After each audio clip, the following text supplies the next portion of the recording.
guys. All right, is my mic working, Druid? It's always something. Thank you. It's always something. If it's not the video in the cameras, it's the audio. So yeah, for some reason the music wasn't working, and then what would it be? It's a live stream, and that's what's gonna happen, right? So today was an exciting day because I got new glasses. These are my old glasses. I think Double T looks pretty good in them. All right, buddy, you gotta go sit over here. If they look familiar, they should be, because this is the third time I've had these glasses. I had my the old frames refilled twice, and now this is same frames but new ones. Because after so many years, they just get, they get kind of funky. So I'm very excited. But what is new is I kind of waited. I got my eyes checked. Oh gosh, it was back in the late summer, early fall maybe. And I'd waited because glasses are expensive, you guys. I mean, if you wear glasses. And I decided to get some prescription sunglasses, which I have not had in a really long time. The last time I had them, they didn't work out very well. I have a couple pairs of glasses that I got probably before the pandemic that have the progressive lenses, that get dark when you go outside in the sunlight. I guess they're UV reactive. And I've never had good luck with those. Like, they never get dark enough, and then they take too long to get back to normal. And I always feel like there's just something like Chester the child molester about them. And no offense to people that wear them. My in-laws love them. But yeah, I can never. Yeah, the transition lenses are just not for me. So anyway, I'm excited to have these. They've got my new prescription in them. So perhaps when I'm reading, I don't have to squint. And maybe my reading will be a little better. But anyway, the sunglasses. You got to see these. So drum roll, please. Are these fun or what? They're pink. They're I'm so excited about them. They're glittery and pink and cheetah print. So, well, here's hoping they last a very long time, because I'm not going to be getting prescription sunglasses again anytime soon. They came with this horribly tacky glasses case. However, the design of this thing is kind of interesting, so I wanted to show it. Yeah, glasses cases. I have worn glasses since I was 9 years old. I had contacts for a very long time, but sitting in front of a computer screen, I can't. And now that I've got the transition situation going on with age, I am just not going to buy those transition contact lenses. It's hard enough with my prescription to manage contact lenses, If I was out and about a lot, if I wasn't in front of a computer screen, different story. But anyway, so here is a case that is ugly. Look at this thing. I mean, who would buy a white case for anything? Because it's going to be so dirty and gross looking soon. However, this is really interesting. So this little button here, which is like the clasp, I think this is one of those Chicago Post things that just screws in. So like if you've ever made a purse or seen purse hardware, a lot of that stuff just screws in. So I was thinking I could take this off. And all the rest of the case is mechanical connections, which I thought were really interesting. So this is what the one edge looks like. And then this is what the other edge looks like. And it's almost like an origami situation. And I thought, ooh, this would be really neat to make, maybe not necessarily a glasses case, but you could use this. I can use this as a pattern and cut this out of some more interesting looking vinyl. Like I have pink glitter vinyl, I have orange glitter vinyl, and make a little case. So this is not a complete loss, but I was like, really, you're going to insult me with this case? So I'll have to dig up a better eyeglasses case for my new sunglasses. But anyway, so it was an exciting day because Cake has not had many happy mail days lately. The weather is also killing my allergies. We had like 2 days of this like overcast, rainy. It was like dark as night at like 4 o'clock in the afternoon. I was like, this is terrible. But it was like 50 and 60 degrees outside. So it's raining and it's kind of hot. And now today it's back to seasonable weather, I would say, and like, I guess it's in the 40s anyway.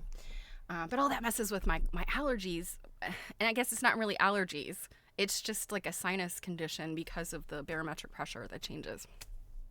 So I don't love that.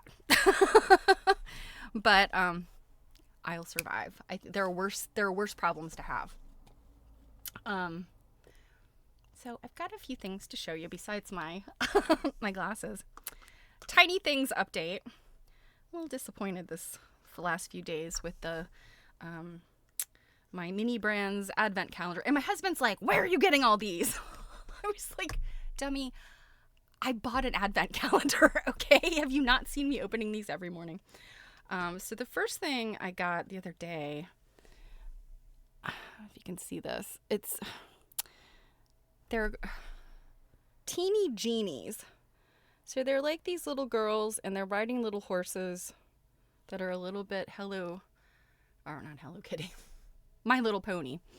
They're sort of My Little Pony-esque. So I think I've seen these in the store. I don't know. Then this one was actually pretty good. We got the Teenage Mutant Ninja Turtle action figure, which, my son had all of these. I feel like that's all I did when he was, 4 or 5 years old until he was in middle school was buy action figures. And then this one, I cannot believe this. It's a mini brands ball. Because, they come in these capsules, except the advent calendar doesn't. But yeah, they got all the little details on it, the little tab that you pull. And so I guess that was cute, but it's kind of like, wow, you're tantalizing me with your own brand. I'm holding out for what I thought was a Barbie head. Do you guys remember this? Did you have one as a kid? It's the Barbie head. That's approximately real life child size head. Plastic. Shoulders. It sits there and you style her hair and do her makeup. I coveted one of these so badly when I was a child, and my grandparents finally got me one. And almost immediately, her plastic hair was a big frizzy mess, and I couldn't get the eyeshadow off of her face. So, Truett, you remember them, but you didn't have one. Yeah, they were actually quite disappointing. I imagine that there were little girls that, enjoyed them. I guess I've never really had the skills to apply makeup and do hair very well. So I think that was probably my instant, like, I wanted this Barbie to be like Farrah Fawcett and have like the the brushed back feathered hair and all that stuff. And I couldn't make it happen at 6 or 7, however old I was. So anyway, but this mini brands is supposed to have one. But I think it's JoJo Siwa. I don't think it's actually Barbie. So I'm like, you could play with makeup on your real face. Well, see, that's the thing. My mother would not let me touch her makeup. Both of my grandmothers would paint my nails with like their nail polish, but both of them wore like, pale pink and a clear pearl. So, I never came from much of a makeup family. So, as you can see. So, that is the Tiny Things update. I actually have a little tiny art project planned for a couple of my mini brands. So, yeah, I'm going to see how that works out. And there's going to be, depending on when I get to this project, I have too many projects. It's going to be kind of a little textile study. You're going to see a callback to some recycled items that I've been piling up and trying to decide what to do with that I have asked you guys about in the past. So stay tuned for that. I don't know when that's going to happen, but eventually. So a couple things I wanted to start up today. I've been doing some reading. This is, 'tis the season. It's that time of year where, all the brands are starting to release their predictions and the 2024 stuff. And, some of this does cross over into quilting specifically, but just in general, people that make content, like, Jill and I try to, not latch onto trends necessarily, but find the things that people are talking about and, you know, put our 2 cents in. There's some interesting things coming in 2025. And, you know, at this point, the speed at which things become popular and change and then people forget about because the next item is on the news, you know, do we have trends like we used to? I don't know. I feel like, oh gosh. I feel like 10 years ago, QuiltCon, you know, Modern Quilt Guild would release like either the Pantone or the Kona color of the year and then do some kind of project around that. And so, you know, they'd maybe release that early in the year. And by the end of the year, you still remember that because people have, you know, made things with those colors of the year and done stuff and talked about it. And it's been you know, memes and all that. And I'm like, is this even going to last until January that people talk about this? I don't know. So I wanted to share some of this stuff and get your thoughts because some of these things, like, I'm just like, what? Okay, before we get to the colors of the year, because I've pulled up 3 different colors of the year. We've got Kona, which is, if you're not aware, is fabric. Robert Kaufman fabric. Oh, which there's a whole thing with that too. Robert Kaufman. We'll talk about that in a minute. So we got Robert Kaufman's color of the year. We've got Pantone's color of the year, which, you know, Pantone is, they're color trendsetters and they, you know, for print purposes, you know, not just, well, I mean, artists of all kinds kind of look at Pantone. And then we've got Benjamin Moore. And I have no plans to paint anything this year, although probably the inside of my house could really use a paint update, but I hate painting walls. So they've got their color of the year, and I'm kind of unimpressed with all of them. I would say Kona's got the one that I'm most interested in, but I'm kind of like, ooh, these are disappointing colors. I think that the year, and I don't remember what year it was, maybe it was 2016. I could be totally wrong about this, but there was one year where Kona's color was like this sort of peacock green color. I think it was Kona's. Anyway, it was lovely and I loved it. And then there was the year where Kona did the lemonade, the bright yellow. And I think it was like lemonade and flamingo or something. It was pink and yellow. Those are the colors I love. Apparently we're not trending in that direction. All right. Before we look at those colors, I wanted to show you something else, which is not very happy thing, but it's a thing that I'm super shocked about. And I'm very curious on your thoughts about this. So, backstory, and you probably have seen this, but maybe you haven't. So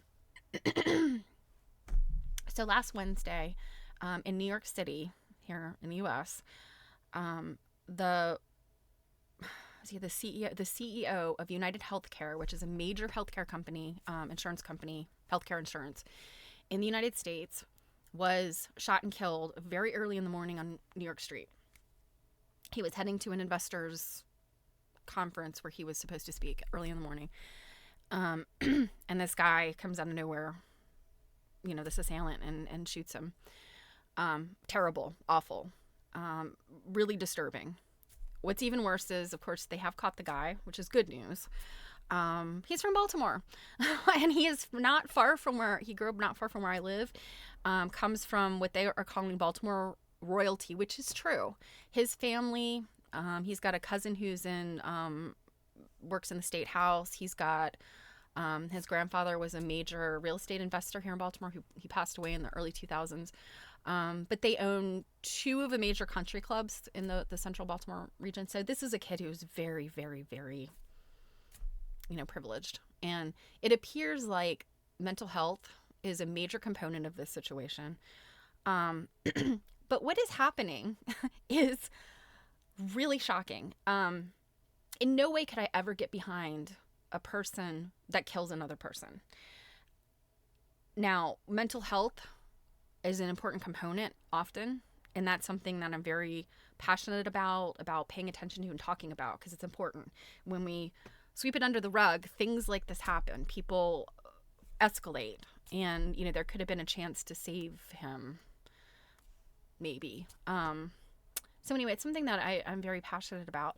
But mental health or not, I cannot get behind killing another person.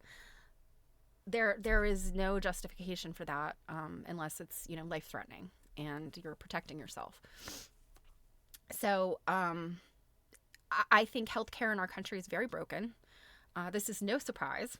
And I don't think that there is anyone out there who could say, like, oh, I think healthcare in the U.S. is great. It is not. Hey, Sherlock. We're on a little bit of a bummer right now, but I'm getting to happier things. So if you call back to 2008, when Occupy Wall Street was happening, and the 1% and all that stuff, I could get behind people hating Wall Street. I was working in the finance industry at the time, and I could see all this stuff playing out in social media, in community and pop culture, all that. And then I'm on the flip side of it in a corporate setting where I see all the stuff going on behind the scenes with legislation and all that. I keep trying to relate this current situation to that, and it just is not. It's like apples and oranges. It doesn't work for me. So a lot of people, bottom line, a lot of people are getting behind this guy and are like, good for him. He did something. He took this extreme revolutionary act. And I'm like, I don't think killing another person is the right kind of extreme revolutionary act. But long story short, what has happened is not only are people behind him, but I kid you not, within a couple of days, Etsy is full of this kind of stuff. I mean, look at this. So if you haven't paid attention to the news about I'm not even going to name him. Well, his name is Luigi. Which, I mean, oh my gosh, Luigi, really? There's been memes, I think, with Nintendo, with Mario. Anyway, what you see here, so deny, defend, depose is something that has been levied at the U.S. healthcare system, in that insurance companies will do everything they can to deny claims. There's a lot of talk about pre-existing conditions and, people being denied healthcare really life-threatening moments. And United Healthcare supposedly has been like the worst one. They deny like 3 out of every 10 claims, and it's one of those things, like, what happens if you're not in the U.S., what will happen is a lot of times, you need to have some kind of, like surgery or special medication or something. And what they'll do is they'll deny it at first, depending on what your health plan is. And then you have to appeal it. And this is all your responsibility. Your doctor's not necessarily going to help you. Sometimes the offices will do like rebilling for you, and they'll kind of try and help you through this maze of stuff. But they deny this, and they put it back on you, and then you have to appeal and appeal and appeal, and then finally you may get it paid for. But they're going to make you jump through hoops.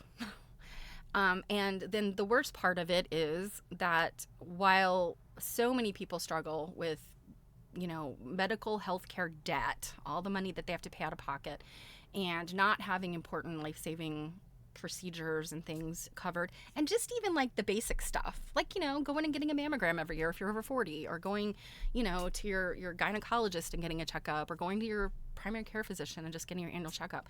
Some of these things are just really challenging.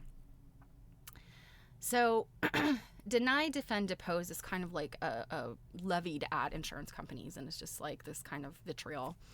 So what we have here is kind of like, again, it's like kind of like, eat the rich, the whole idea of the 1%. It's giving me these callbacks to Occupy Wall Street, but it's more sinister now. It's not just like it's an us and them thing. It's this like, we're coming for you now.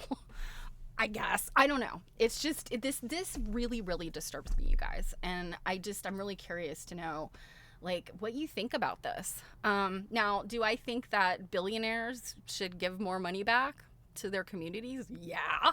I mean, if $1 billion is going to be like pulling a 20 out of your pocket, it's no big deal.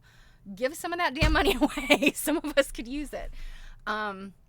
Make things easier for people, you know, not at the expense of your giant bonuses and stuff, you know?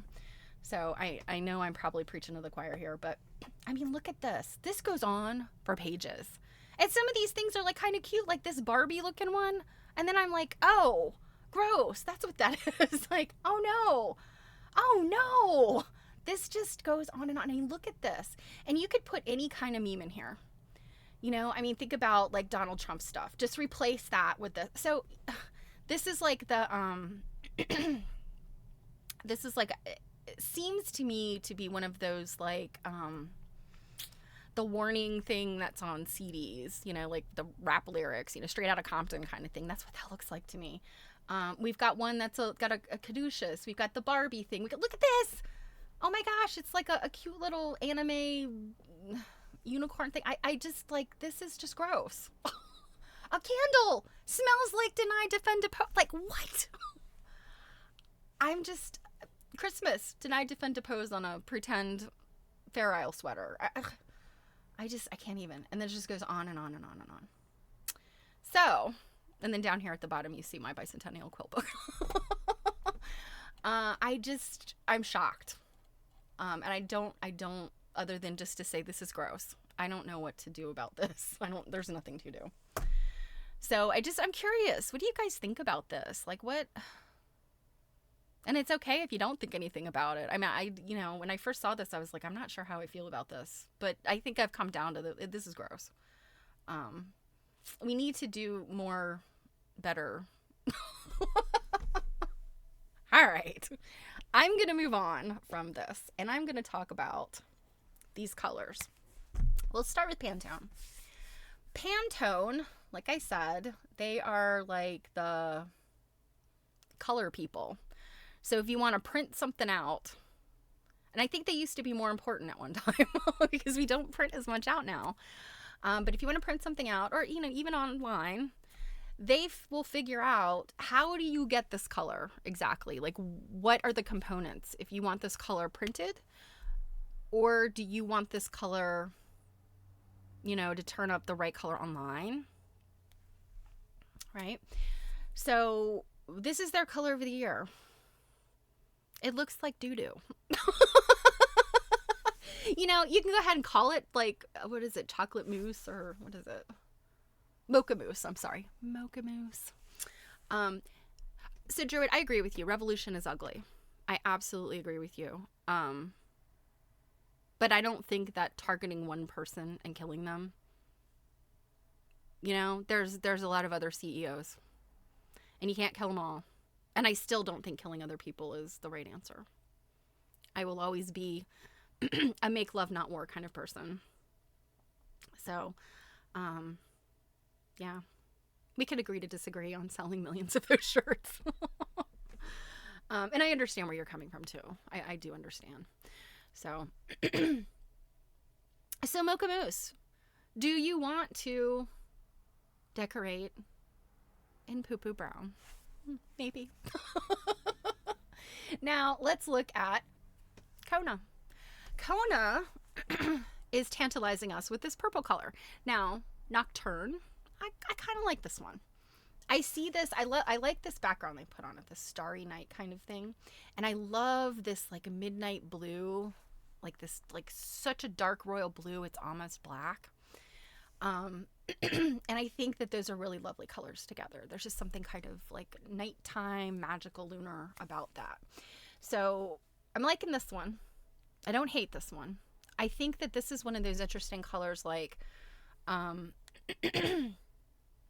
purple and brown. We're back in the 70s. Yep. Throw in some orange and avocado green, perhaps. But I look at this color as being one of those colors where, you know, black really makes things pop, right? As a neutral, and then white makes things pop as a neutral. But what if you did like really, really dark navy blue? What if you did really, really dark purple? A really dark claret wine color? Those colors also, I think, can fill in as neutrals for like dark neutrals. So I feel like this might be one of those colors. It kind of works with like navy blue. It works with black. It works with white. It works with pink. So I'm not hating this one. And as somebody that I constantly have to find purple, I never have very much of it in my stash. So when I've been, making something that I know I need like a purple shade, I really struggle. So, maybe I should buy a yard of this and just keep it on hand. Yes, Sherlock, neon can be a neutral. In fact, I use a lot of neon pink. And I consider neon pink like my neutral. So yeah, I'm good with this one. I'm interested to see what people do with this one. Now, and I cannot take responsibility for this observation. This was an observation by Abby Glassenberg of the Craft Industry Alliance. She says, now Benjamin Moore has decided to take Kona and Pantone, their colors, and make a third color. And it is called Cinnamon Slate. A delicate mix of heathered plum and velvety brown. No thanks. This is another one of those like bleh. And you know what, Sherlock? I don't even know if I would say that this is 70s. This is the 80s to me. This is that, like, all these neutrals, taupe and ecru and tan. And I do like neutrals. Okay, so this is your least favorite. This one I would say. But also aggressively boring.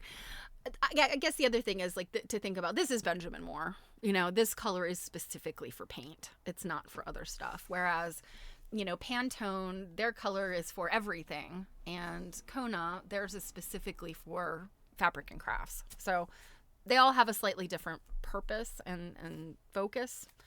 But yeah, and what Pantone and Benjamin Moore, what these strike for me is, I don't know if you've heard, like, the beige girls. There's this trend, with, I don't know, I guess I would call it the shabby chic crowd, the people that, are always kind of trying to keep up with what's in the Home and Garden magazines and stuff. And I'm not trying to throw shade. I know some people just like to have an aesthetic. I mean, I have several family members that is their focus all the time. Their hobby is decorating their home. And that's fine if that's what brings you joy. But like, this decorating sense just kind of is blah. And it really does call back to this idea, quiet luxury. Yeah. I think it was probably last year that I saw this thing about, it was one of those Little Tykes kind of, playset things. And it was the kind of thing like you'd have in a playroom. It's not necessarily an outdoor thing, but it's like one of those big pieces of like plastic climbing furniture things for kids. And they come in primary colors because primary colors are a kid thing. Bright primary colors are good for kids. They're stimulating and they help children, they create an alive environment for children. So I always thought bright colors are good for kids. And especially babies, they always say like black and white, like high contrast, red. It's, these are colors that are stimulating for babies. Anyway, I saw this craft project, which was take your toddler's play school stuff, and here's how to make it fit in with your beige girl aesthetic. And I remember looking at this project and looking at this thing, and it basically was painted colors like this. And then kind of like a, like an ecru, and then maybe like a very flat sort of colonial blue, and then maybe like a sort of flat emerald green, and it was just like, bleh. And that cannot possibly be stimulating for children. You know what I mean? So that's what these colors remind me of, and I'm just thinking to myself, when these colors were really popular in the early 80s, I remember like my mom having her colors done, are you a winter or a spring, a fall? And a lot of that has to do with your coloring, right? Whether your skin tone is, warm. Do you have like beige parenting? There you go. Do you have my skin tones look better with silver jewelry, whereas my mother-in-law, her skin tone was more golden, and she looked better in gold jewelry than I do, and so that's like what this reminds me of, but it almost seems like, I don't know, it's not about, what is it about? I don't know. The examination of these colors when I was a kid, and I didn't like these colors as a kid, but to me, like, this is the color of eyeshadow that my mom might have bought because, she wanted to look good in this new business suit she has. Lady of the 80s, getting into the workforce. Like, that's what this stuff reminds me of. It's an eyeshadow color. It's not a paint my room this color. This is just me. This is the world according to Cake. I don't want to slam people that like this. But it just kind of bums me out. Now, on to some trends. So this is Pinterest. And Pinterest is like, they've got their finger on the pulse of things that people are looking for. And this is such a bizarre bunch of things. And I kind of just jumped in here in a couple different places to see, like, what are they talking about? Skiing, and it's castlecore. So the nights are castlecore. Let's see. Rebel floats. So the look of being James Dean with an ice cream float, I guess, is a thing. And this is a weird thing. They keep talking about generations. I noticed there's one in here where they talk about Gen X and boomers. And here they're talking about Gen Z and millennials. So I'm like, I don't understand. Like, I guess this is part of the data collection that they do. But so sodas are going to be a thing still in 2025. And, homemade soda, those dirty Coke. I mean, that was a thing this year and last year. Apparently these soda drinks are going to be a thing in 2025. I'm like, all right. Pickle fix. This is one where I'm like, oh my God, I see this in my own life right now. So first of all, there's an artist on Instagram, and I didn't think to pull them up, but they have created this character who's like the Prince of Pickles. It's so delightful. And they have like this pickle mask with a gherkin nose, and they have a purse that's a giant pickle. This artist is so incredible. They're very talented. So I've been watching this person with this, and I don't even know if they're the person who wears the outfit is a woman, but I can't tell if the artist is a man or a woman. I don't know. But it's the coolest thing. I'll pull it up and show it next time. But then my son asked me the other night, hey, when you go to the grocery store, can you get some pickle de gallo? There is this East Coast pickle brand called Grillo's, and they make a decent pickle. And apparently it's pico de gallo, so, like salsa kind of stuff, but it's made with pickles. So pickles are trending, and I'm happy about this one. And in fact, the pickle color, I like the pickle color. So what this is about is, this is the Gen X and millennials. Okay. So if you're Gen Z or you're a boomer, this is not for you. Weird, right? Okay. So pickle cakes, pickle de gallo, pickle fries, and pickle margaritas. And this is literally stuff people are searching. Pickle cake. I'm interested in this fried pickle dip. I bet that's really good. Oh, and this sandwich. Okay. That makes me hungry. I can't look at it.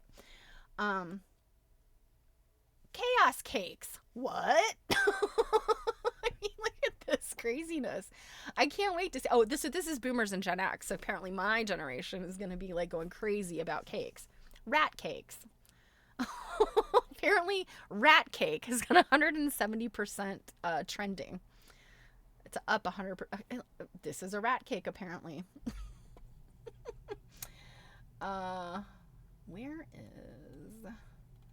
We have to look at castlecore. Now, if you're unfamiliar with the concept of core, it's an aesthetic. It's whatever aesthetic that you're going to create. There's granny core. There's been beach core. There's been Barbie core. Cottage core. it's this, it's this throwback kind of sensibility. So this year we're going to be decorating with chainmail and swords, I guess. Medieval is having a major moment.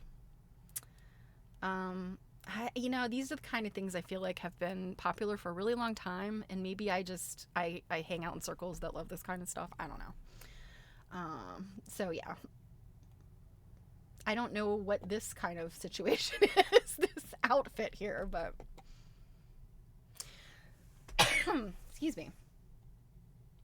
All dolled up I kind of liked. I thought this one was cute. It reminds me of Polly Pocket.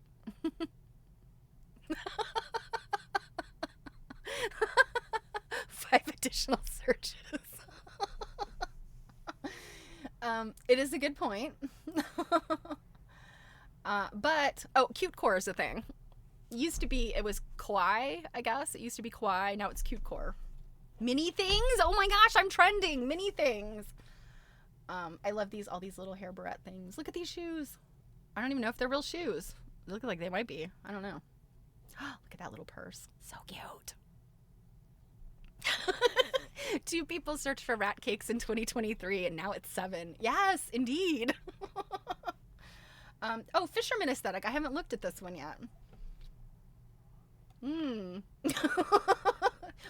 Old smelly nets and this is a Gen Z and a Gen X thing. The maritime attitude. Oh, it's because fisherman sandals are trending. 1 extra person and 2 extra people on sardine tattoos. Oh, there you go. Yeah, I don't know where they come up with this stuff. This is cute. This little sardines pouch. There is actually a really awesome fiber artist. I follow her on Instagram. You might have seen her. I think she's in the UK. And she had a show at, I think it seemed like it was one of those creative spaces. But she set up essentially an entire seafood market. And all of the little things, so like, oysters on ice and sardines and lobsters and all this stuff, were all crochet. And it was amazing looking. It looked just like you walked into like the Pike Place seafood market.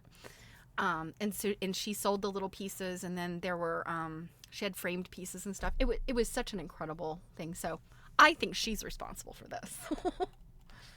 And having worked in the maritime industry, this is not what it looks like. The maritime industry is actually nothing like sardine tattoos and cable knit sweaters. I can tell you, the maritime industry is full of people. I worked with a man, he was a merchant mariner, and he had a tattoo around his belly button. And it had an arrow pointing down, and it said, "The myth." And then it had an arrow pointing up, and it said, "The legend." This is the kind of people that are in the maritime industry. Not people wearing cable knit sweaters. I don't know what Aura Beauty is. Looking goddess-like, perhaps? Oh no, I think goddess is another trend. Oh, boomers and Gen Z are doing this. This is so weird to me. Why do they keep bringing up generations? It's weird. Okay, so this is just about makeup colors.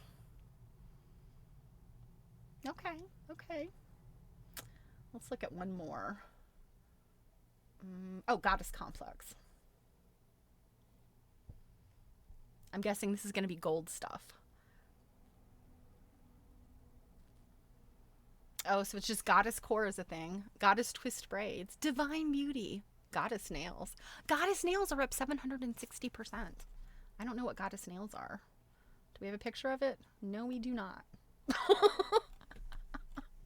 So I don't know, what do you guys think about this? I mean, these are some, from disturbing trends to weird stuff. I can't even, what do you think 2025 is going to be like? I mean, sometimes it's so horrifying. The things that are going on in our world, you just have to laugh. And you have to say, you know what? I'm going to get in on that pickle trend and that rat cake trend. All right. So before we get to the next thing, I am going to show you something that our friend Jen sent me this morning. And it is a quilt top. And it is this. Look at this thing. Look at how much it's it's got 29 bids on it. It ends tonight. It is I think it's a summer spread. And they show the back of it. I think the person that's selling it is not a quilt person.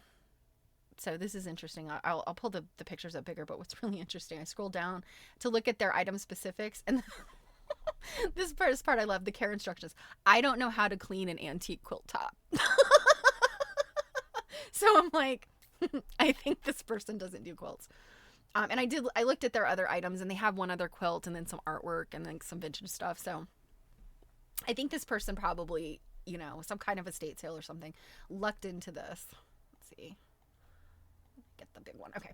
So look at this. Yes. It's chintz kind of, I guess. It's just so interesting.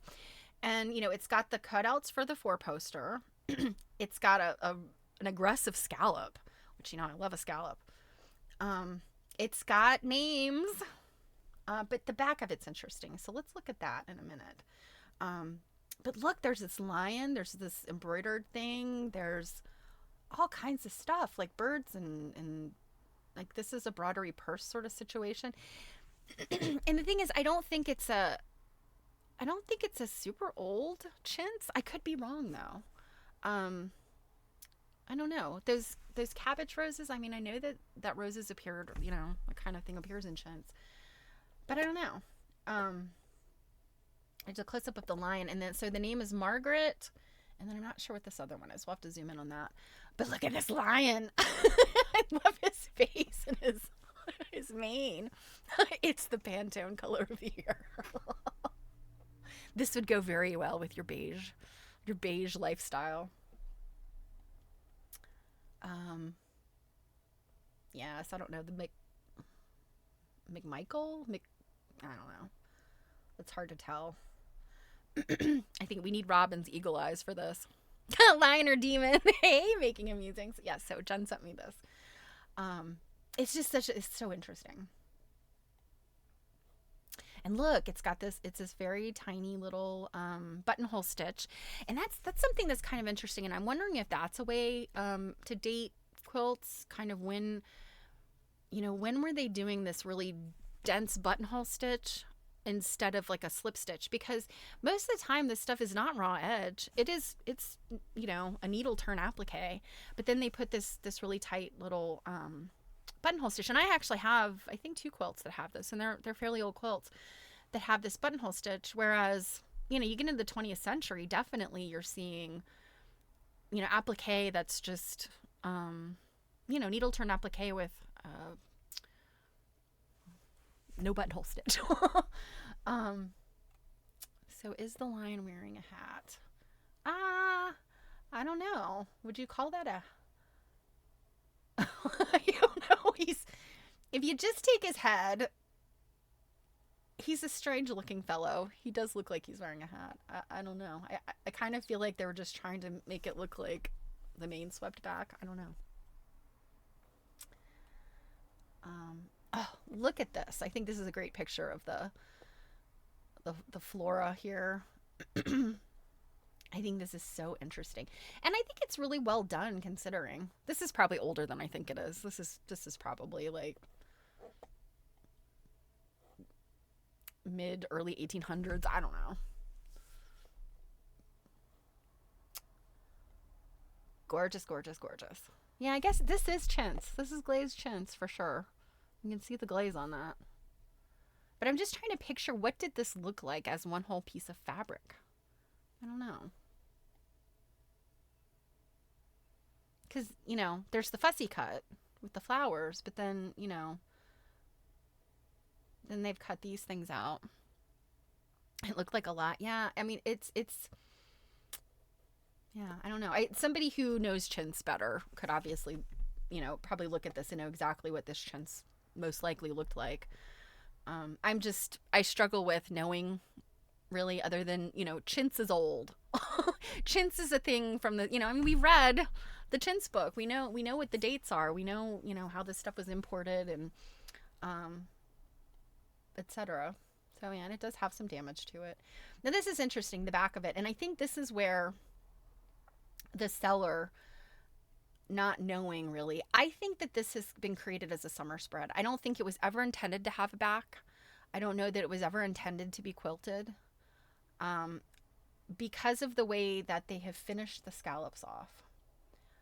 And then, you know, I know that this section, you know, is kind of left undone. You can see all of the stitching, but it's my opinion that this is finished, because you can see how the scallops are finished off. And so I think it's just a bedspread.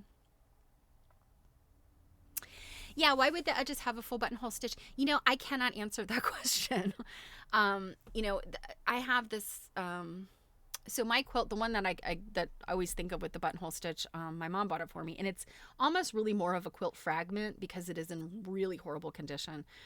There's like one whole side of it is kind of almost missing. But I always joke that it's my ghost quilt because it's got a fugitive dye that makes it, you can't quite tell what it is. And it was most likely a fugitive red that, you know, it's a Carolina lily, but you cannot see the lily part. You can only see the stem. And the stem and the leaves have this microscopic, I mean, I was just like, oh my gosh, the anal retentiveness of this person. Microscopic buttonhole stitch. And I don't know why. It would use less thread if they just, you know, if they just did like a slip stitch or a whip stitch. I don't know. Maybe they just like the way it looked. I do know from a historical costume perspective, clothing at that time, you know, that buttonhole stitch was a way that they would finish off edges, was, you know, whipping or buttonhole. But yeah, it doesn't necessarily, it doesn't seem to me that it makes it any neater or stronger. I mean, I feel like maybe it was just a trend. I don't know. But yeah, this was really interesting. When Jen sent this, I was like, oh, look at this. I love applique of all kinds. Yeah, and it just like, this really strikes me as, oh, and look at this, how these little bitty pieces that they've pieced together to get, you know, make the full thing. So anyway, we will have to check and see, what does this ultimately sell for? We'll have to remind me if I forget.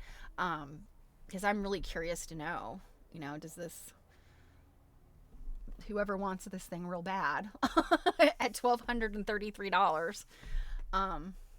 Oops. Okay. What are you doing now? Well, that's weird. It doesn't want to leave this setting. Okay. So, all right, we're going away from you now. That was weird. I don't know why I was doing that. Sometimes my computer is got a ghost in it. All right. Are you guys ready for some Morris? So I did not read ahead. I did kind of flip through and glance because I'm really interested. Does Morris have any other, you know, like really passionate passages in here, you know, and I'm not seeing stuff. I did see something that looks like it's probably a little racist. So warning, when I get there, I didn't read it in full, so I couldn't quite tell, like, is Morris dispelling some common belief, or is Morris like saying, yeah, these people aren't as good as others? I'm not sure. We're gonna have to read that and find out. But I didn't see anything that really stood out as extremely passionate. So unfortunately, Morris might just like the prehistoric gents, and we've moved past them. We're getting into, you know, discovery of the New World. Maybe he's just not especially turned on by explorers like Vasco da Gama and Columbus. I don't know. So we're gonna have to find out. But this is definitely talking about North and South America. And then we're going to get into specific places, like the next chapter I think is Peru, and then we go to India, and then we go to Europe. So kind of what he had generally described in the beginning of how spinning and weaving moved through the continents. So, as a reminder, we are reading The Heritage of Cotton by MDC Crawford, Morris DeCamp Crawford, and we are on Chapter 4, The New World. The modern story of cotton in the New World begins with the landing of Columbus in the Bahama Islands in the fall of 1492. To his delight, we beheld the natives wearing cotton garments. He beheld the natives wearing cotton garments. This could only mean that he had reached the Indies, since to his mind, any land producing cotton must be the Golden Orient. That's interesting. I mean, is that really why he thought he had reached the Indies? Because they were wearing cotton? I don't know that I'd ever heard that before. I just thought he'd reached the Indies because that's what he thought was there. I also think that some of this Columbus and the Bahamas stuff has been clarified, more information, maybe some previous information debunked. But this is not an area I'm super knowledgeable about. At the time of the discovery, only 2 European peoples were familiar with the East and its products. The Spaniards knew of the Orient through 600 years of constant warfare with the Moors. The Italians, through fruitful centuries of trade and intercourse. Oh, it's good to see you, Sherlock. I'm glad you could stop by. Columbus was an Italian, not unfamiliar with the ports of Asia Minor. He sailed on this memorable voyage as a Spanish captain of fortune. Hence, the finding of cotton had a double significance for him.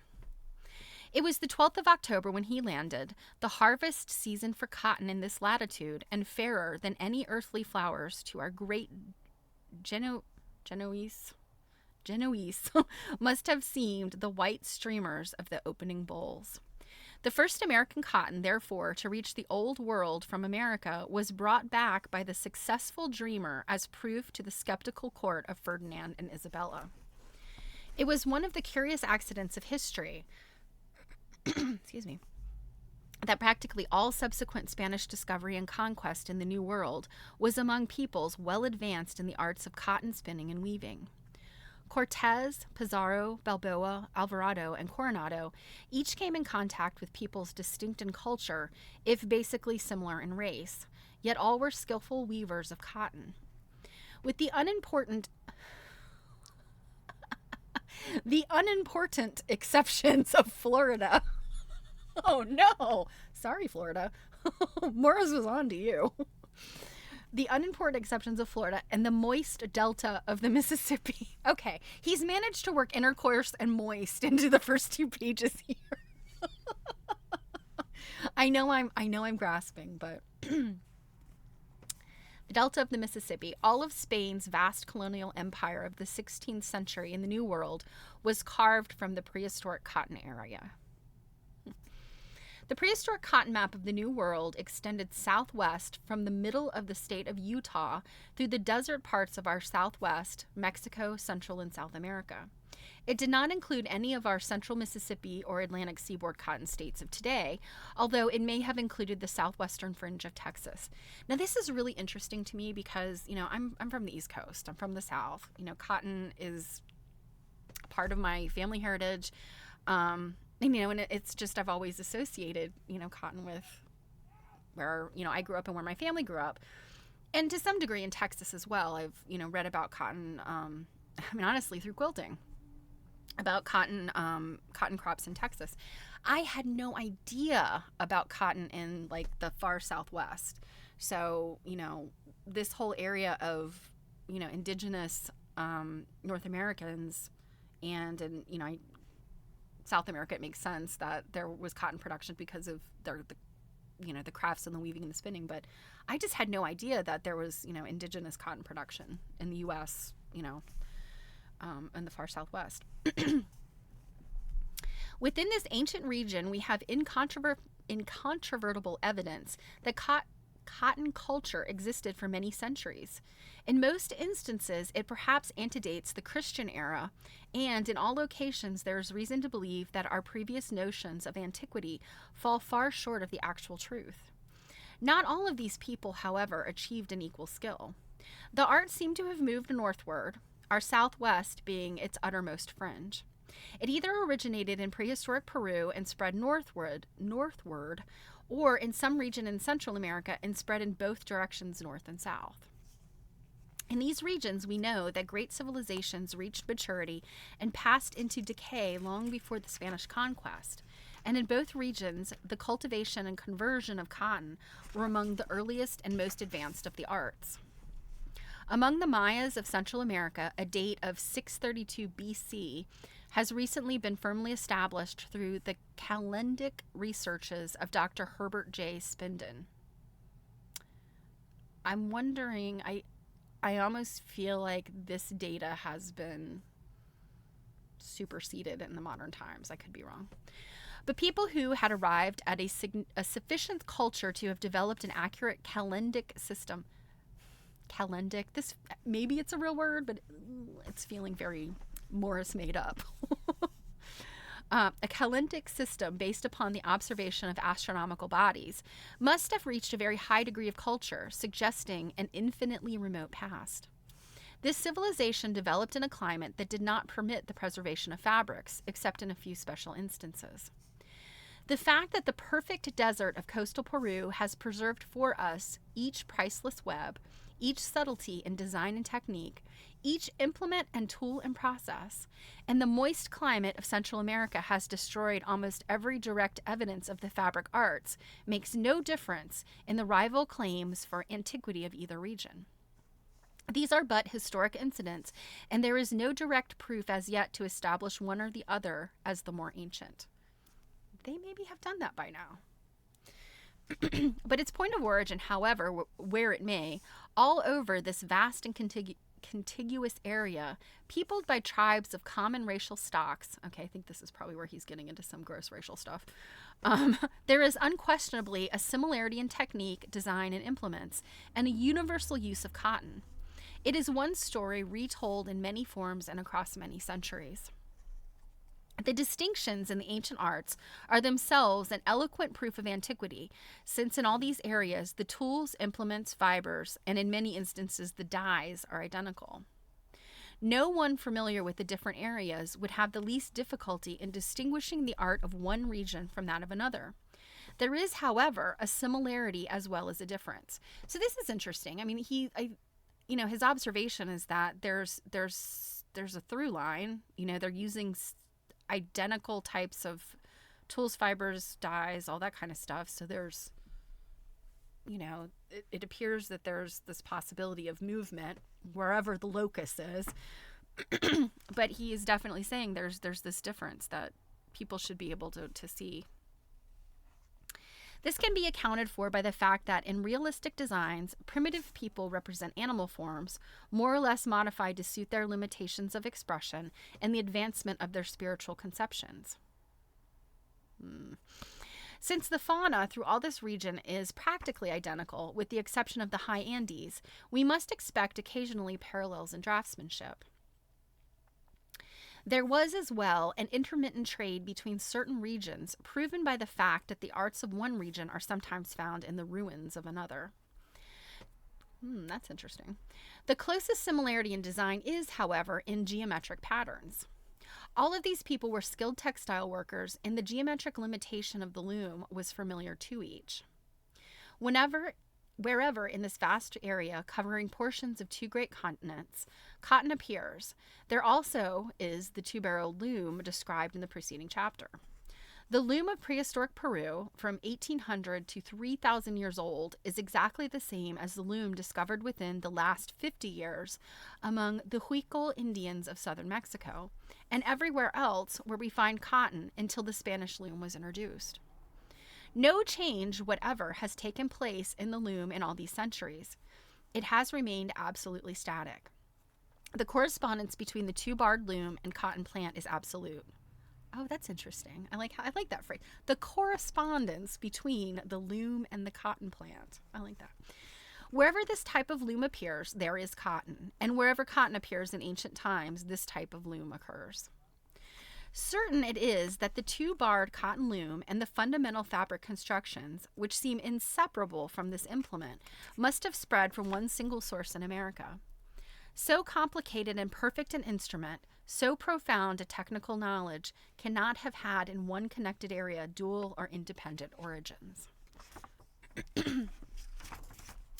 No very definite theories have yet been advanced by anthropologists to account for the great archaic cotton cultures in the New World. Their antiquity is conceded by all, of course, and probably exceeds any of the cautious estimates. In a general way, Asia is recognized as the remote cultural home of the Americas, since there is incontrovertible evidence of migration from Siberia. Alas, we know, I think I mentioned this the other day, there is incontrovertible evidence that that is not correct. So, yeah, and I mean, I don't know how long that incontrovertible evidence was part of the historic narrative, but I do know that the possibility that that land bridge is not necessarily where the peoples of North America came from. And that's a very recent development, so cut Norse a little bit of slack. Since there's incontrovertible evidence of migration from Siberia, even up to comparatively modern times, into Alaska, there is a rather hazy belief that this single point of contact explains all human life on the two continents of North and South America. Okay, so I have no intention of discussing this problem any further than to call attention to certain facts directly pertinent to this narrative, which seem at variance with this theory. The famous sinew back bow, which originated somewhere in archaic Mediterranean cultures, probably Assyria, has a distribution which corresponds rather closely with that of the warp-weighted loom. Neither the warp-weighted loom nor the sinew back bow occur in any of the cotton areas of the New World. At the northernmost fringe of cotton, the bow was obviously borrowed from the non-cotton nomadic tribes. Among the Aztecs, the bow and arrow was the hieroglyphical symbol of the wild tribes. Their own weapon was the throwing stick, a prototype of the bow. In the elaborate and beautiful stone carving of the Mayas of Central America, there are no representations of the bow. The ancient Peruvians, in those sandy graves we find so perfect a record of their arts, were unfamiliar with the bow. The sling was their missile weapon. The bow does occur as a plain stick among the tribes to the south and generally through the jungles east of the Andes. There is, however, a rather strong belief that these people were not alone far inferior in culture, but actually distinct in race from the higher races of the cotton areas. Okay, so this was the statement that I saw when I skimmed, and I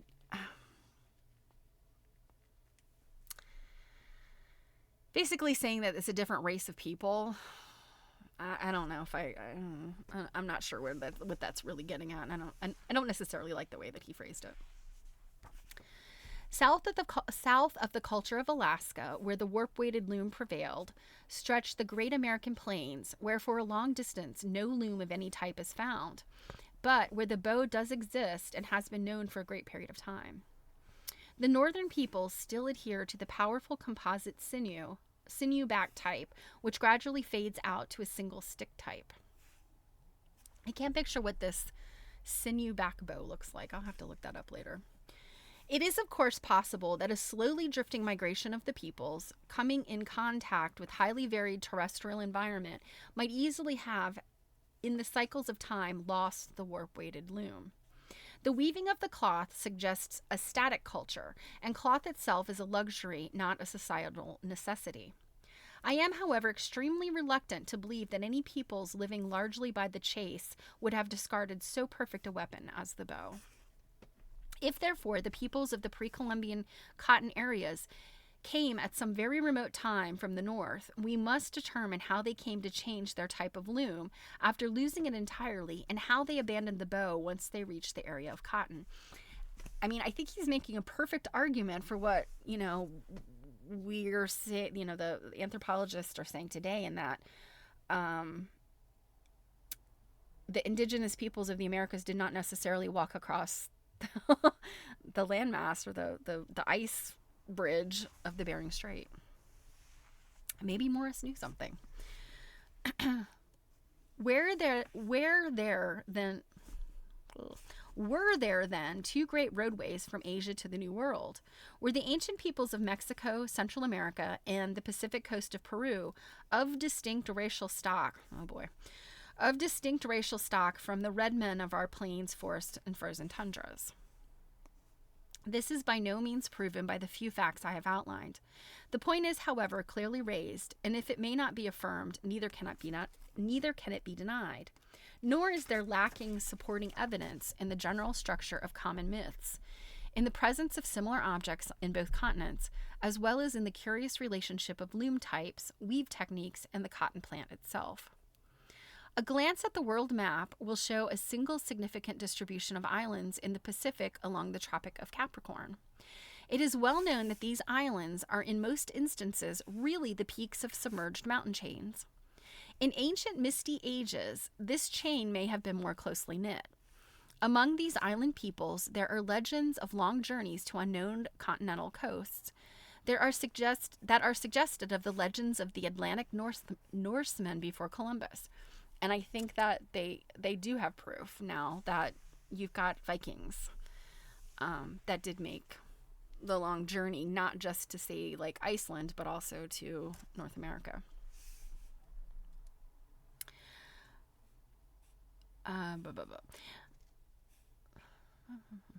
Among these island peoples are legends of long journeys to unknown. They're suggestive of the legends of the Atlantic Norsemen before Columbus.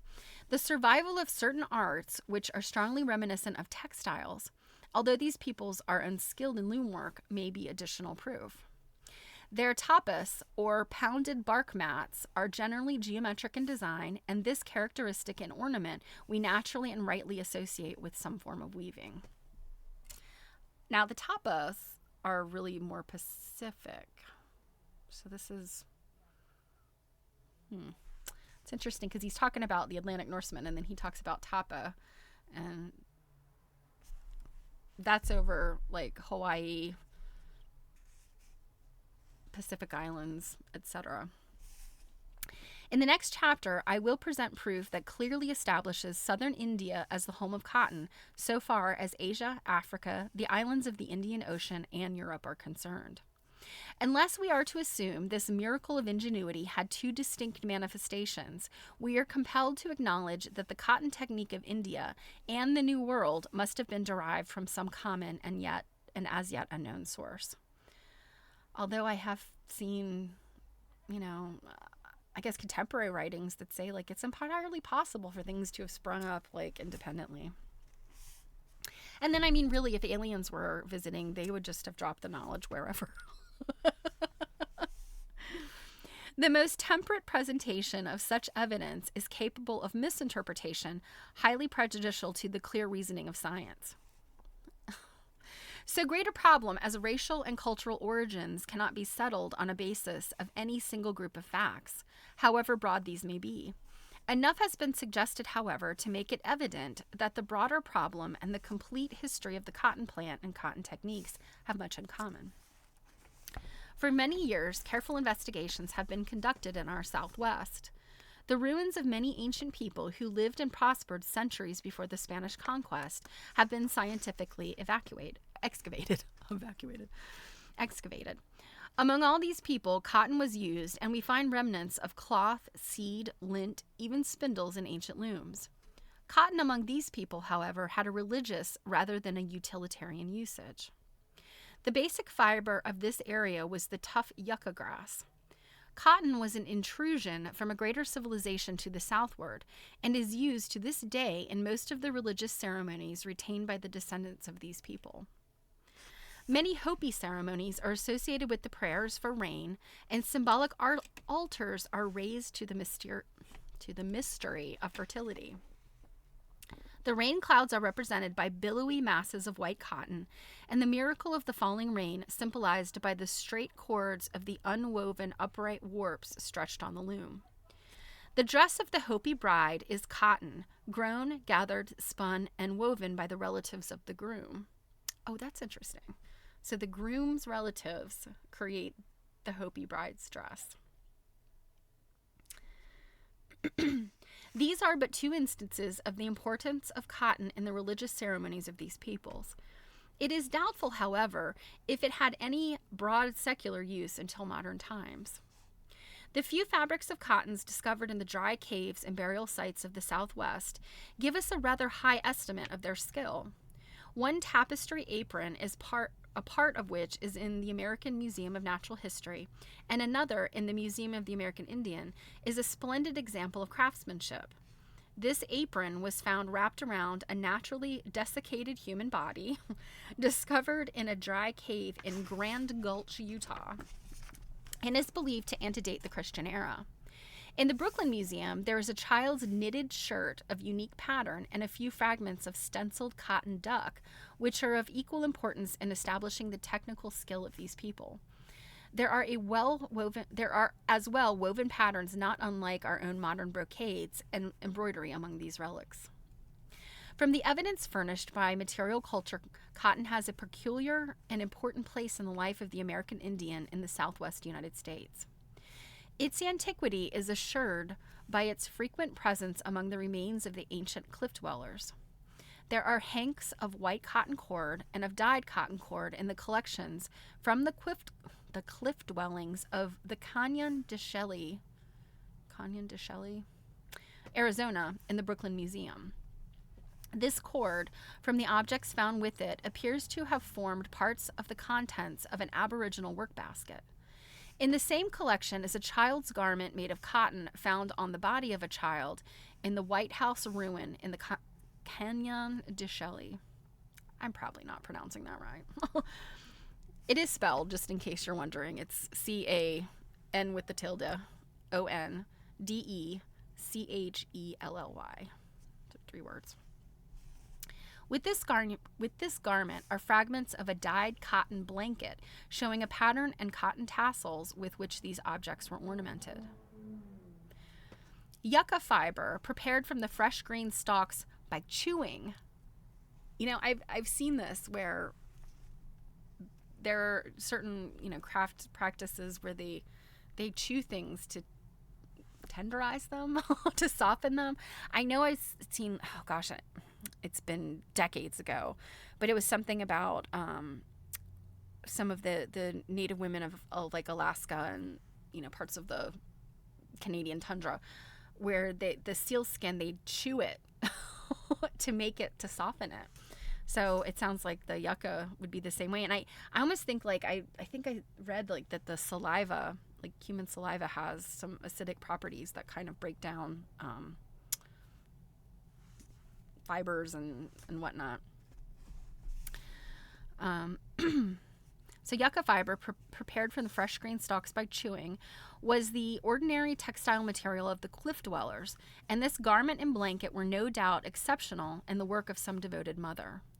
Among the existing Zuni and Hopi Indians, in common with other Pueblo tribes, cotton was used for ceremonial purposes, pointing to a tradition of high antiquity. The ceremonial white garments worn by the manas, or unmarried girls, were made of cotton, as were those of their representatives in the dances. The Hopi girls' wedding dress was of white cotton. The cotton blankets had cords at their corners with which they were tied. These cords were wrought into the forms of ears of corn on the embroidered cotton blankets worn in ceremonies. The woven cotton belt with its long fringe at the ends, which was used constantly in Pueblo ceremonial costume, was also made of cotton. So this is interesting about how he's saying that the cords, so it seems like the cords are coming out, well, I don't know. The cords were wrought into the forms of ears of corn on the embroidered cotton blankets. So I don't know if it's that the cords that come out, they go into the embroidery of the blanket, or are they just coming from an embroidered blanket and they look like ears of corn? I don't know. But this is interesting because over on Quilt Nerding, Jill and I recently finished reading To Honor and Comfort, which by Marcia McDowell, which is about indigenous quilting in tribes across America. Many traditional iconography, whether it's on something that's woven or quilted or whatever, whatever their native craft was, Two, modern and contemporary quilts feature different iterations on ears of corn. And I think that's so interesting, that it's this, it's an item that's important to these cultures, but that the imagery of it can be seen, in this through line. I really like that. I think that's cool when you can find something like that. The woven cotton belt with long fringe at the ends, which was used constantly in Pueblo ceremonial costume, was also made of cotton. These cotton blankets and belts were special objects of barter among the Pueblo Indians.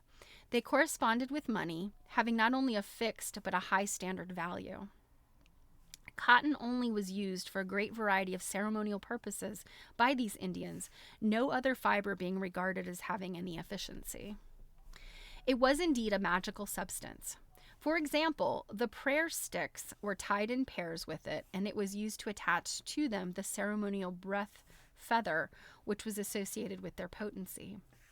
The tippany, or magical wand of feathers, was tied with cotton cord, as were indeed all of the ceremonial sticks used in medicinal ceremonies, not only by the Pueblos, but by the Navajo as well. Consulting authorities, it is believed from lack of mention by early writers that cotton was not cultivated by the tribes of the southern section of the U.S., and that the cotton blankets seen by De Soto's troops on the lower Mississippi were brought from the west, possibly from the Pueblos. The Hopi are now the only cultivators of cotton, and the robes, kilts, and scarves which they make find their way by trade to other tribes who employ them in their religious performances. This cross-tribe craft culture is something that's even seen in modern times. If somebody in the community is doing some sort of ceremony and they don't have people within their immediate family or group that it has the time or the ability to make things, and typically they're quilts, in modern times, they will purchase items from another nearby tribe. And I thought that was really interesting, this kind of cross indigenous trade. In the time of Coronado, 1540 to 1542, and Espejo, 1583, cotton was raised also by the Acoma and Rio Grande villages in New Mexico. The Pimas in southern Arizona also raised the plant until about 1850, when the industry was brought to an end by the traders who introduced cheap fabrics, except among the Hopi. In ancient Zuni and Hopi mortuary rites, raw cotton was placed over the face of the dead, and cotton seed deposited with the food vessels in the graves. Now that's interesting. This is indeed a scanty record compared with that of more favored regions, still sufficient when taken in connection with their pottery to prove that their artistry and craftsmanship were of respectable order. Opinions differ and naturally change with the development of new evidence, but the general consensus of opinion is that cotton was introduced in this region prior to the 5th century BC.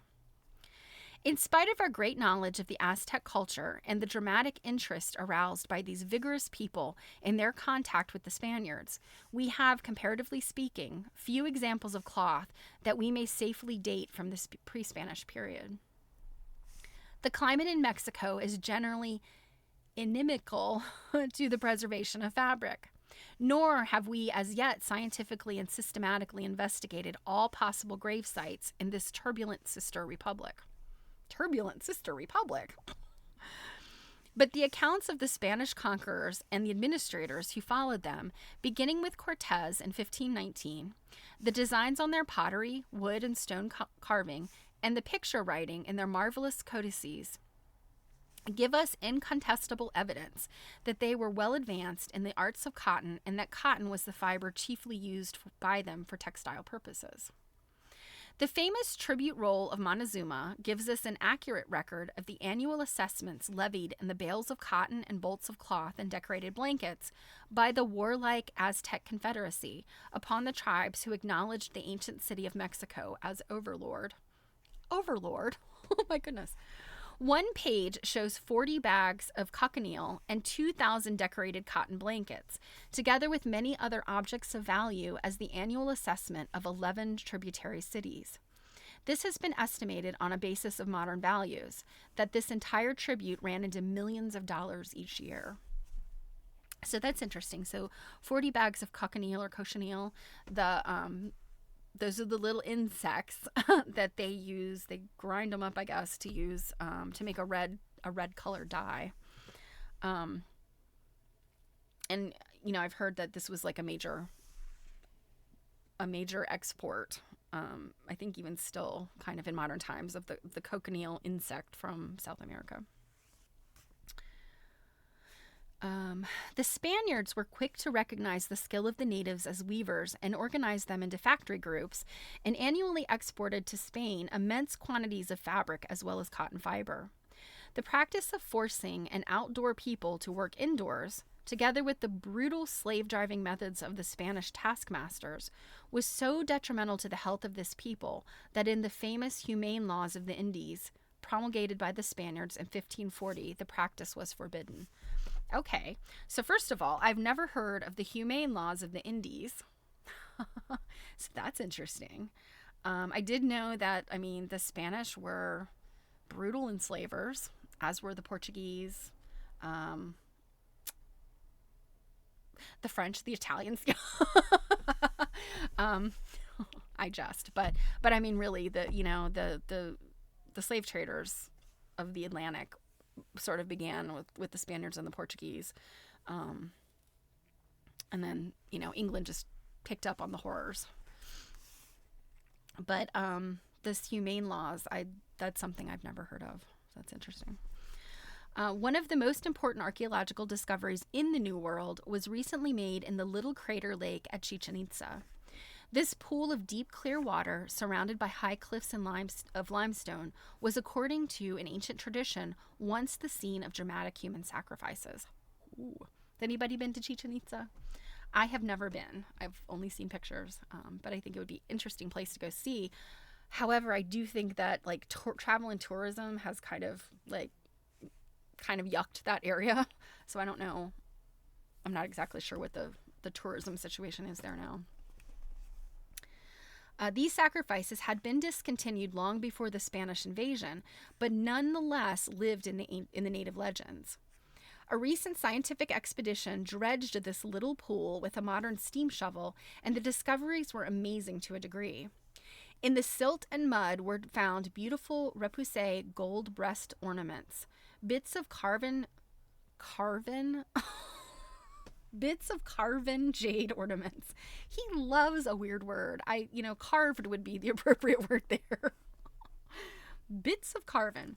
So bits of carved jade ornaments, broken that their spirits must go to the gods. Oh, and that's interesting. Incense bowls filled with copal or rubber gum to produce the white and black smoke so beloved by the upper powers. Also interesting. These were studded with jade beads, in some instances only a single jade bead surrounded by green beans, for the priests had discovered that for all the malignant powers of their gods, they could nonetheless be deceived with impunity. That's pretty funny. So just one jade bead, use green beans for the rest of it. The gods won't notice. I like that.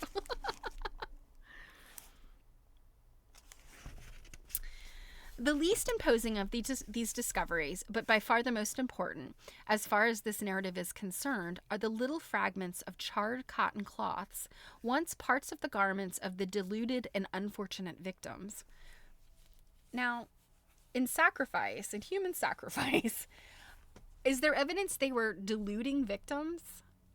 I don't know. Obviously, if they're sacrificing children, but is there evidence that they tricked people into, I don't know. I guess I've read sometimes that human sacrifices were their other, conquered groups or invaders or whomever, they weren't necessarily doing this to their own people. I don't know. I'm not sure. I shouldn't make guesses because I'm not really sure.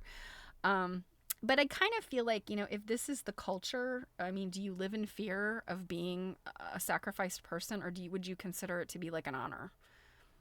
I don't know. I mean, I think that that's, the idea of deluded and unfortunate victim. I mean, certainly you're an unfortunate victim if you're the victim of human sacrifice, but are they necessarily deluded? I don't know. I don't know that we have necessarily super evidence of that. These fragments are in too far fragile a condition and far too precious to permit of exhaustive analysis. Fortunately, this is not necessary to determine their technical character, since the weaves are open and easily classified without dissection. All color has naturally disappeared due to the action of the water and the acids in the silt during the centuries of their immersion, but the types of fabric remain clear and unmistakable. That is so interesting, though, that these fabrics, even if they're just little tiny fragments, that they lasted and for centuries in the silt in this little lake. The conditions must have been just right to preserve those guys. Because, I mean, you think now, it takes no time at all for something like cotton. Cotton can be left out, and it's, I think about the little cotton flags that, like, people have, the little prayer flags. Those, in the wind and the sun, those get very tattered really fast. So, it just surprises me. Water, I think, tends to destroy things, essentially.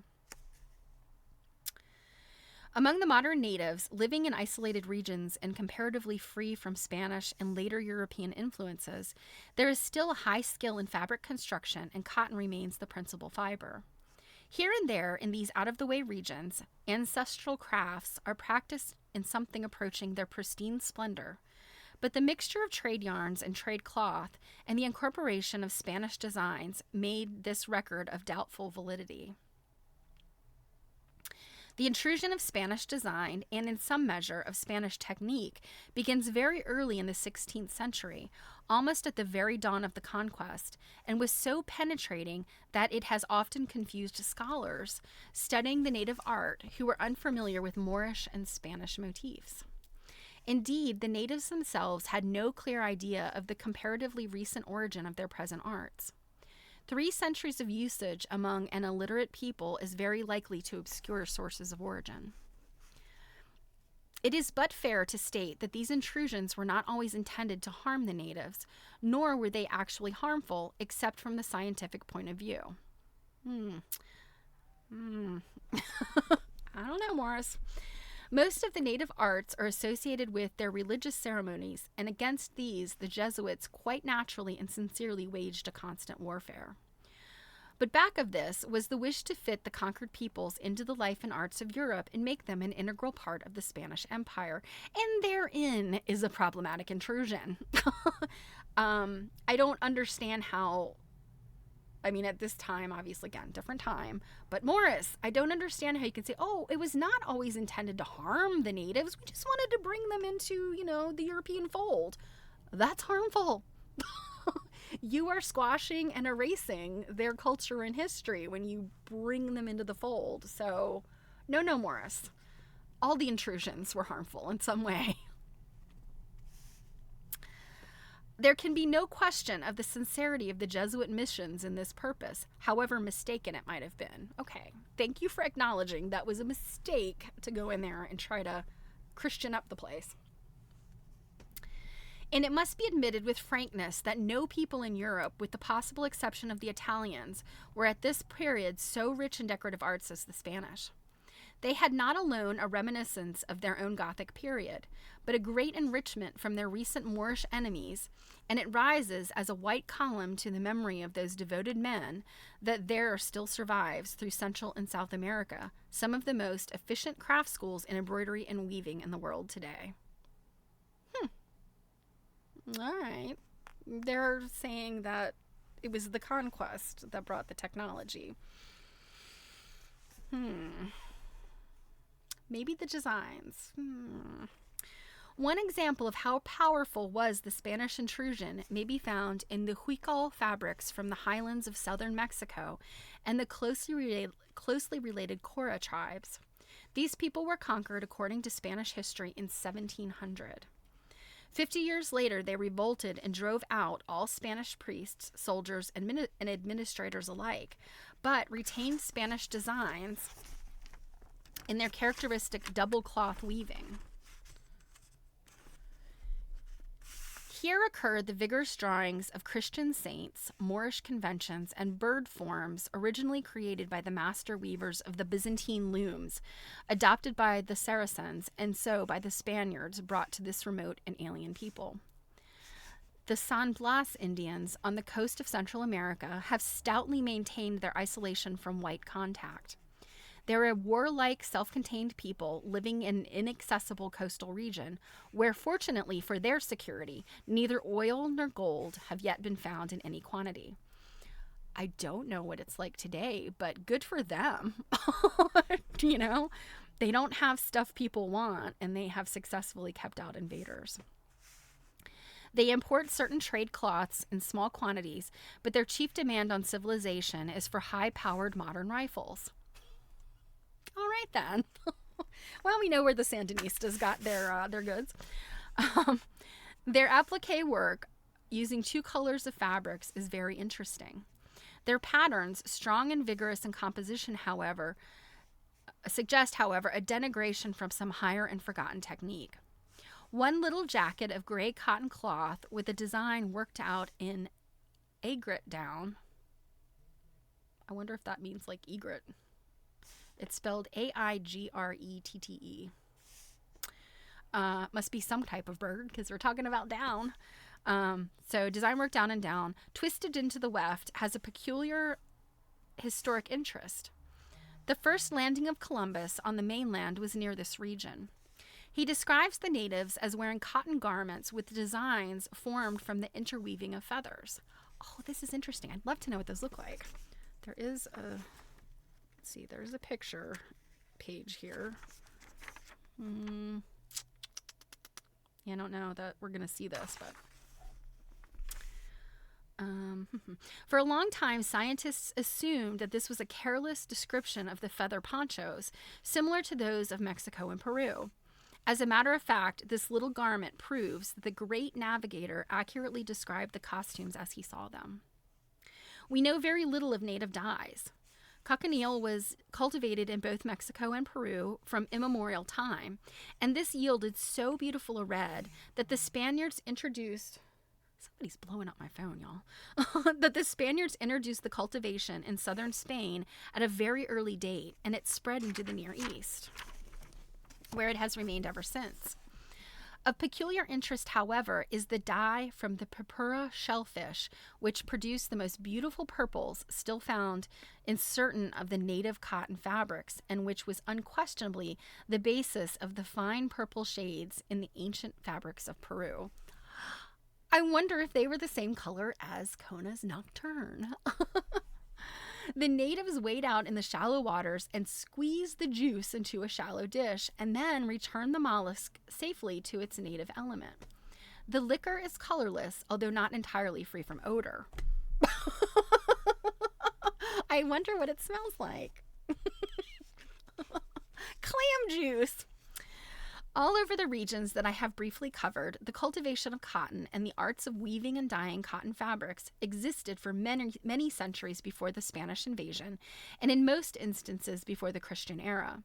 The same type of looms, the same general techniques pervade all of these regions and form obviously the same story, told in many different ways.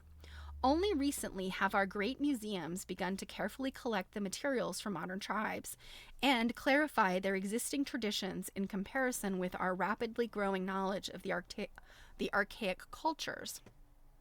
But as far back as we can trace the story of either the arts or agriculture of these people, we find it indissolubly associated with the still more ancient cotton cultures. So that is chapter 4. Chapter 5, we will go to Peru. Now, I forgot to move my overhead camera, so I apologize. I'm going to have to hold these up. So in this first one, we've got a loom from the Cora tribe with a partially finished double cloth showing Spanish design with a native drawing of horses. So that's this first one here. So that's a pretty detailed and like really pretty. So the aigrette is a little egret. Okay. I thought it had to be. I mean, what else is it going to be? So number 2, this is the Huichol double cloth bags with designs of a double eagle of the Holy Roman Empire. So these cloth bags in modern times, I know you can get these types of cloth bags. What's this? As a tourist thing, these cloth bags. See, number 3. This is a detail of Mexican embroidery with Saracenic motives from the Museum of the American Indian. So all of these are either from the American Museum of Natural History or the Museum of the American Indian. So this one is also very interesting. And it's this. It says it's embroidery, but to me it almost looks like applique. And I feel like you do still see things like that. Traditional Mexican design. So, not even from this pre-Columbian time. All right, number 4. This is a detail of Hispano-Inca tapestry shawls with a mixture of Spanish and Inca designs about 1570. Oh, I wish I could see this in color. So it's this right here. It's not much to look at there, but I bet this is really, really interesting looking. And I'm sorry I'm having to hold this up, you guys. I totally blipped on that there might be pictures here. So this is a detail of an Inca poncho with a border of Spanish figures worked in tinsel yarns about 1550. Tinsel yarns. So I'm assuming that these have some type of metal worked into them. It doesn't necessarily say precious metal, but so that's all this here. These 2. Gosh, I wish these are in color. I'm really curious to know how much red and purple is in there. So number 6, this is the corner of embroidered Mexican scarf with Moorish motives. I think that means motif. Oh, yeah, I see this. Motives. I'm guessing that he's using that as the plural of motif. I didn't even realize I was reading that as motifs, but it's actually motives. Okay, so this is very, very pretty. And definitely you can see that very Middle Eastern. I mean, look at this. Can you see that star? I don't know if you guys remember when I did, I took that, the embroidery class that, it was the Palestinian style of embroidery, and you saw definitely that star pattern. And to us it looks like, it's like a star quilt. We recognize that immediately. I'm very intrigued by that star pattern. So this last one is a detail of Hispano-Inca shawl with Spanish motifs worked by Inca craftsmen about 1580. So that's this one. Well, that one I think is you can see the most. Very interesting. And so, I mean, yeah, I think that one you could definitely see the motifs there. It's very interesting. I wish I had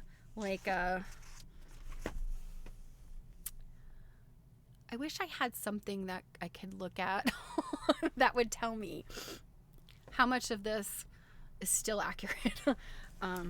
Because I don't want to spread incorrect information about the Mayas and the Incas and post-Columbian areas of Central and South America. But yeah, it would be interesting if we had more info there. I've lost my bookmark. So let's see. Jared says, his language and choice of words tell us about his education. I'm curious about his teachers and who they were. Yeah, I really would like to know more about Morris. And I can't remember. I think both you and Sherlock looked up something about him. And other than the fact that he's a fellow of the Natural History Museum, American Museum of Natural History.